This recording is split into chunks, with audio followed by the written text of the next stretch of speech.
That outcry, that outrage being echoed in many parts of the Middle East tonight, all in response to President Donald Trump announcing that the U.S. will recognize Jerusalem as the capital of Israel. It's a move that threatens peace in the Middle East. In fact, Hamas saying Trump's decision will have severe repercussions. They tweeted out this morning, going even further, saying tomorrow, Friday, will be a day of rage. Hezbollah is promising an intifada, or an uprising. In a televised speech, Hezbollah leader Syed Hassan Nasrallah calling President Trump's announcement a major historical injustice and saying a new uprising would be the biggest, important and gravest response to the American decision. That decision to support Israel's claim to Jerusalem, seen by many as an attempt to impose a solution on Palestinians. The city is home to Jewish, Muslim and Christian holy sites, and conflicting claims to it lie at the heart of the Israeli-Palestinian conflict.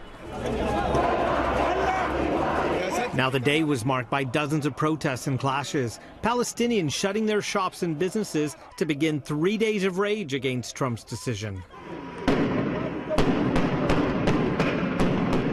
Israeli security forces fired tear gas and used water cannons to disperse crowds in the West Bank town of Bethlehem. Earlier in the day, Palestinians switched off Christmas lights on the trees outside Bethlehem's Church of the Nativity, where Christians believe Jesus was born. In other West Bank towns, thousands of demonstrators taking to the streets to denounce the American move. The fiercest clashes coming near Israeli checkpoints in the occupied West Bank and Gaza Strip. Protesters throwing rocks at Israeli soldiers and lighting tires on fire.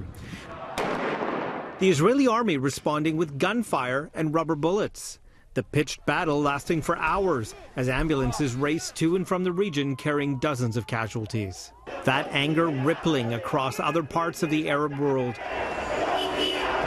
In Cairo, hundreds of protesters shouted slogans denouncing the move, some burning makeshift Israeli flags. At a refugee camp in Jordan, young demonstrators waved Palestinian flags and carried torches, chanting anti-American slogans.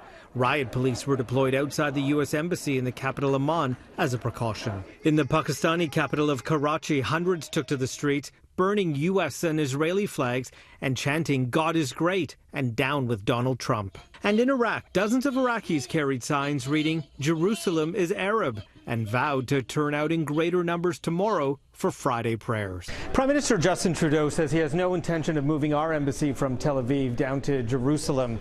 Now, in preparation for Friday prayers tomorrow, which could turn violent, Israel says they're moving troops into the West Bank as well as other security forces in case there is an uprising.